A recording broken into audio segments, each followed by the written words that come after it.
अवधूत चिंतन श्री गुरुदेव दत्त. श्री स्वामी समर्थ. तुम्हा सर्वांचं आपल्या यूट्यूब चॅनलवर खूप खूप मनापासून स्वागत आहे. आज आपण जाणून घेणार आहोत अमावस्या आणि पौर्णिमा या दोन बहिणींची कथा. चला तर मग. एक राजा होता. त्याला 2 मुली होत्या आणि एक मुलगा देखील होता. एका मुलीचे नाव होते अमावस्या, तर दुसऱ्या मुलीचे नाव होते पौर्णिमा. पौर्णिमा खूप धार्मिक वृत्तीची होती. तिला भजन, पूजा, पाठ खूप आवडत असे. कीर्तन, पूजापाठ रस होता. प्रत्येक कामात हुशार देखील होती. परंतु जी अमावस्या होती तिला कधीही भगवंताचं नाव घेत नसे. मंदिरात जात नव्हती. वडिलांच्या प्रत्येक कामाला तिचा पाठिंबा राहत असे. परंतु वाईट कार्यासाठी पौर्णिमेचा विरोध राहत असे. आपल्या विरोधात कोणीही बोलत नाही याचा पौर्णिमेला आपल्या विरोध करते या गोष्टींचा राजाला खूप अपमान वाटत होता. म्हणूनच राजा फक्त अमावस्येचंच लाड करीत असे आणि तिचे सर्व हट्ट पुरवीत देखील असे. पौर्णिमेला अमावस्येच्या पूर्वीचे जुने कपडे घालायला द्यायचे. काही दिवसात राजाच्या मुलाचे लग्न झाले. घरात नववधू आली. अमावस्या तिलाही नेहमी घालून पाडून बोलत असे, सारखी दमदाटी करीत असे. परंतु पौर्णिमा आपल्या वहिनीला घरकामात मदत करीत होती. देवांच्या गोष्टी, गाणी सांगत असे. वहिनीला घेऊन मंदिरात जात असे. म्हणून पौर्णिमेला वहिनीची तसेच भावांचीही लाडकी होती.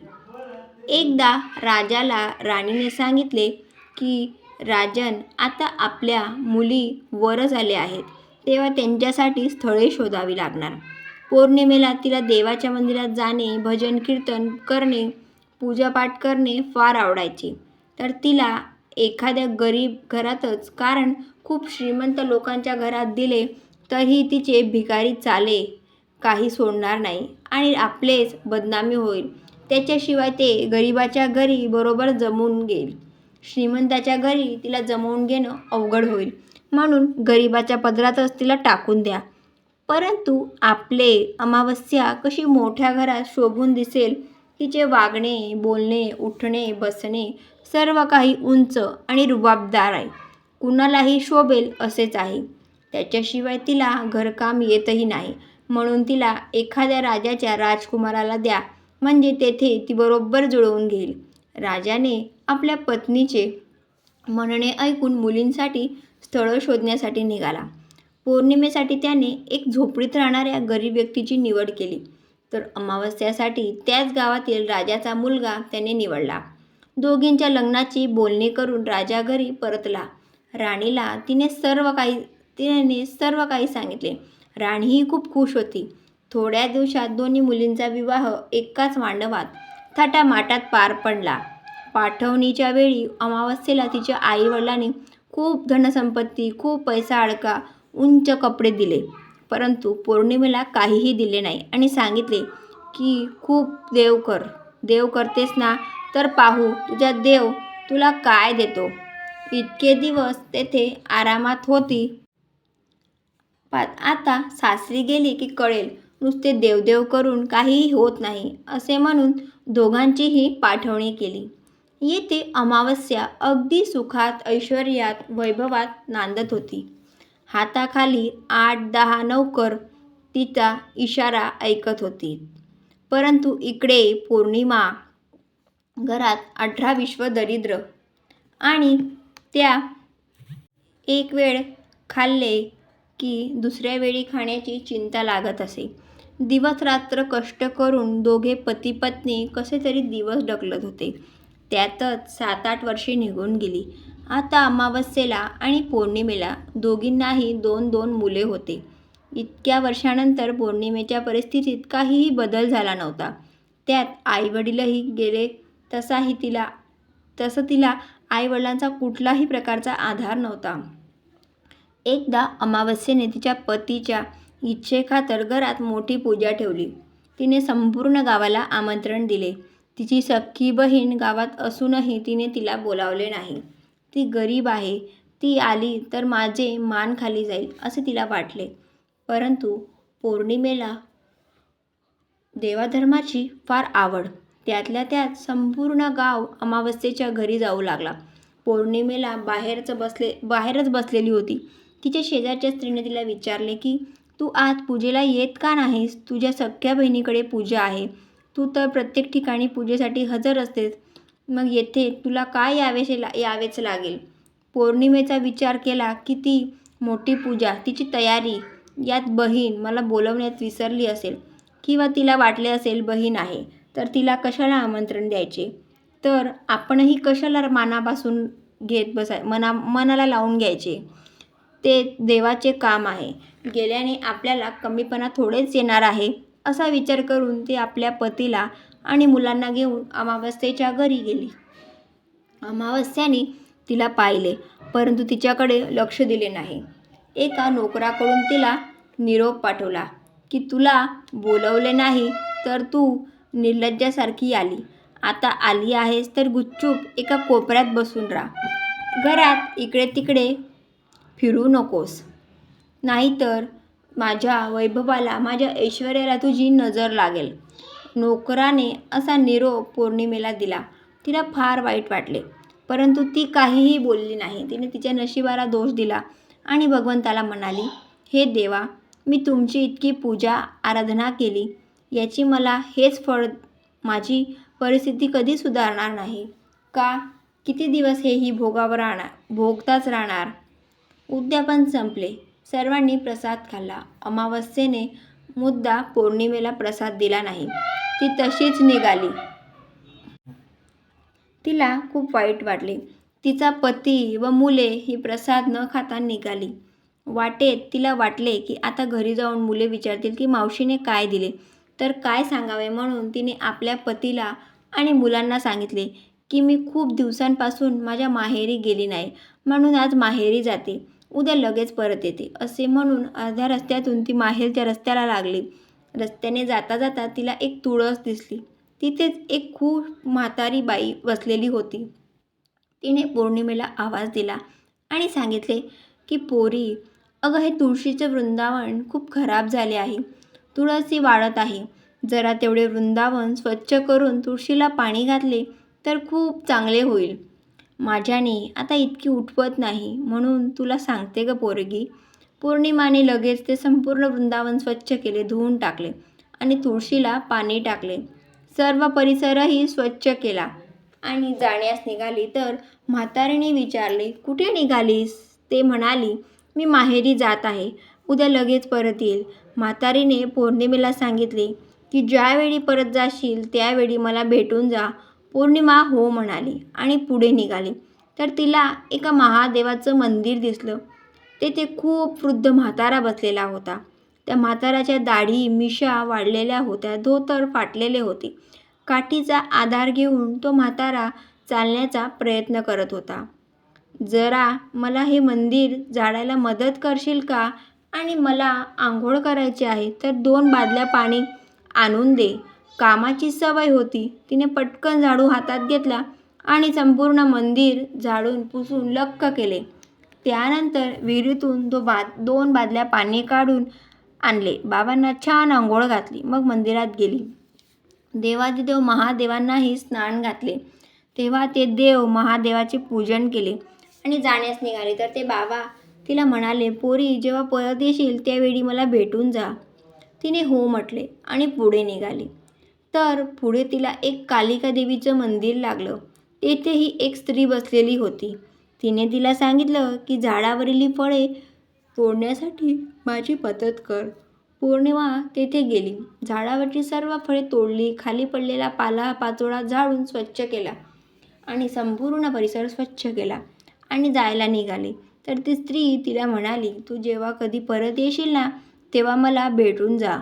पौर्णिमेने तिलाही हो सांगितले आणि निघाले. पुढे एक नदी आडवी आली. नदीच्या पलीकडे तिचं माहेर होतं. आता काय करावं असा विचार करीत असताना तिने एक म्हातारी दिसली. शांतपणे बसलेली होती. दुसरी कोणी नव्हती, साक्षात गंगा होती. म्हातारीकडे गेली आणि तिला विचारले, आजी, तुम्ही कुठे? इथे अशा का बसल्यात? तर म्हातारीने सांगितले, मला नदीकडे बघून खूप वाईट वाटत आहे. सर्वजण येतात, नदीत घाण टाकतात, नदी अस्वच्छ करतात आणि निघून देखील जातात. नदी कोणीही स्वच्छ करीत नाही. पौर्णिमेने सांगितले, इतकेच ना, चला तर मी नदी स्वच्छ करते. तिने नदीच्या आसपासच्या पाणविली सर्व काढून टाकल्या. नदीत टाकलेले कपडे, घाण सर्व काही एका ठिकाणी काढते. नदी अगदी स्वच्छ दिसू लागली. म्हातारीने पौर्णिमेला विचारले की तू कुठे जात आहेस? पौर्णिमेने सांगितले की नदीच्या पलीकडे माझं माहेर आहे. मला तिथे जायचे आहे, परंतु कसे जावे ते मला समजत नाही. तोच म्हातारीने एक नाव बोलवली. ती नाव संपूर्ण फुलांनी भरलेली होती. म्हातारीने तिला सांगितले की जाताना मला भेट, मगच जा. तिने हो सांगितले आणि नावेत बसली. माहेरी गेली. नणंदला पाहून विहिणीला फार आनंद झाला. तिने तिला आदर सत्कार केला. खूप दिवसांनी आवडतील आनंद घरी आला म्हणून तिने गोडाधोडाचा स्वयंपाक केला. पौर्णिमेनेही विहिणीला स्वयंपाकात मदत केली. भाच्यांसोबत मस्ती केली. त्यानंतर फार आनंद झाला.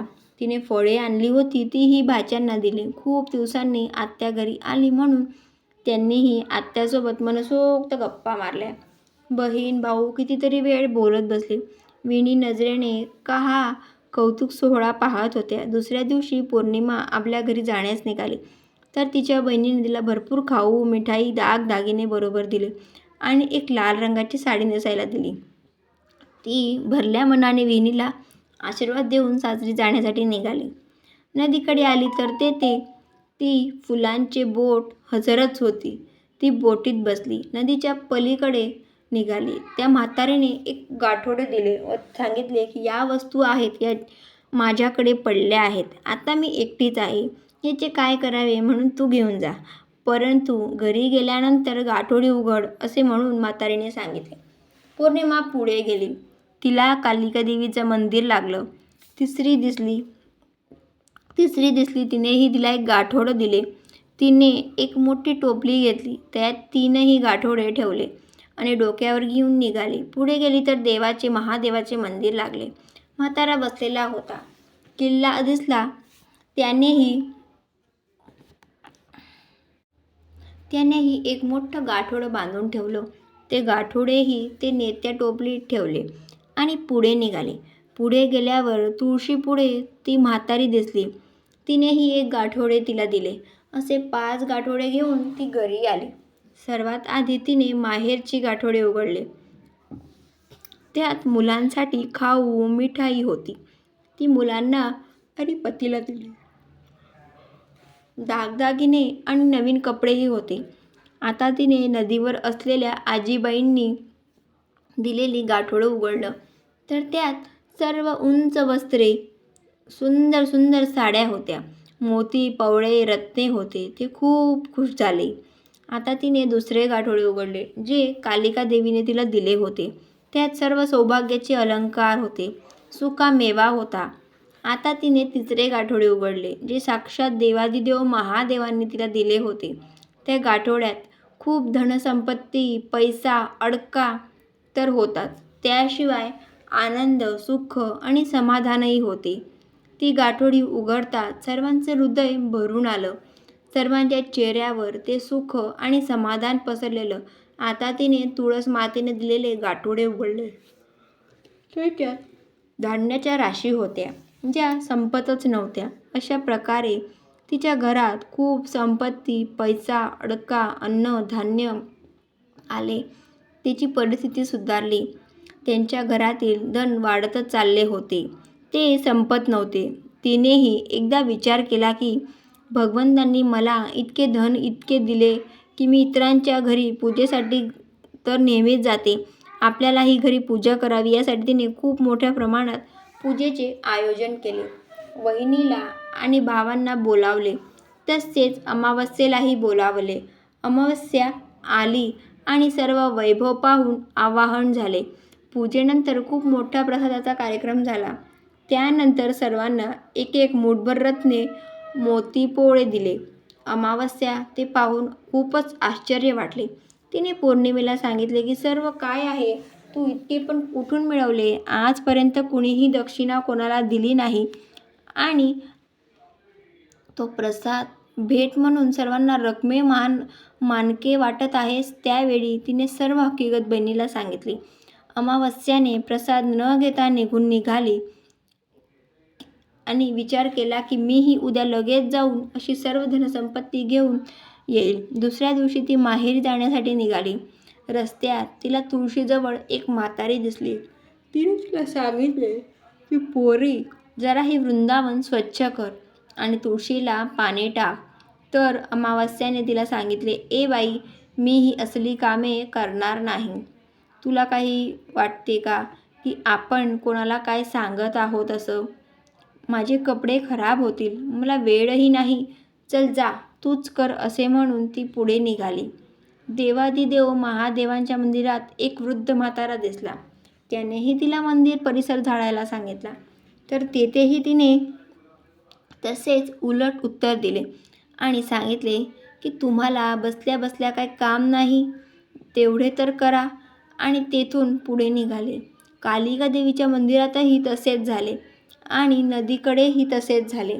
आता तिला नदीच्या पलीकडे जायचे होते, तर तिने म्हातारीला नाव आणायला सांगितली.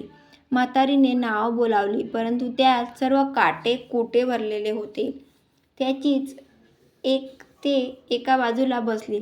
तिच्या पायात काटा टोचला, तिचा पाय रक्तबंबाळ झाला.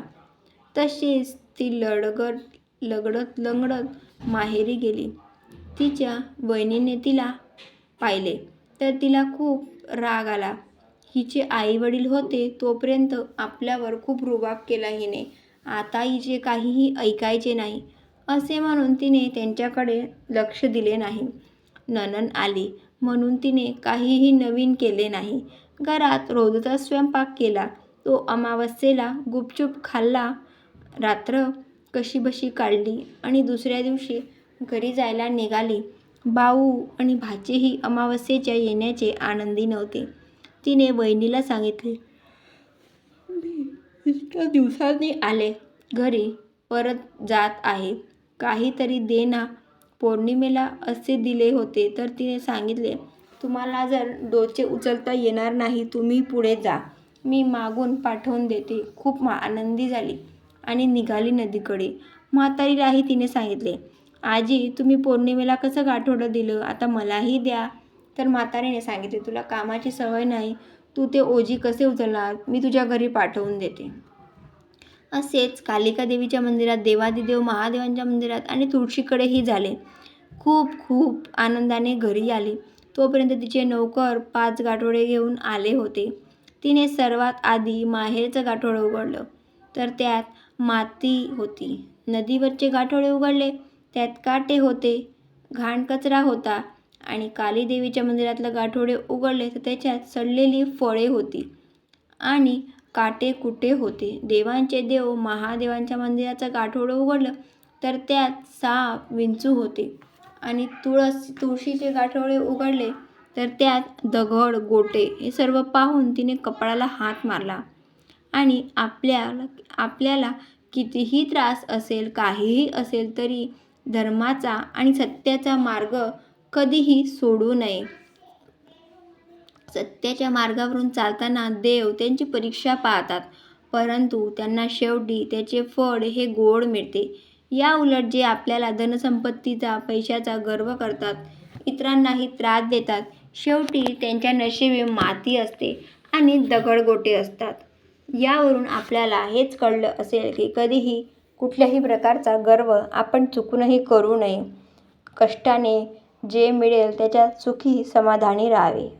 व्हिडिओ आणि ही छोटीशी कथा तुम्हाला आवडली असेल तर चॅनलला असेच कनेक्ट राहा.